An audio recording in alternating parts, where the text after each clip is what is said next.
ઉનાળાના તડકા પડતા લાગે, શ્રીખંડ પૂરી કેવા મીઠા લાગે.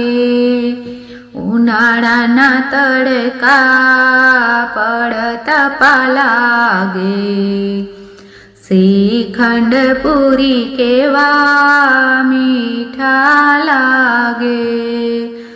અમારે હર્ષદભાઈ ફેક્ટરીથી આવે, હાથમાં બેગ વેપારી લાગે. અમારે હર્ષદભાઈ ફેક્ટરી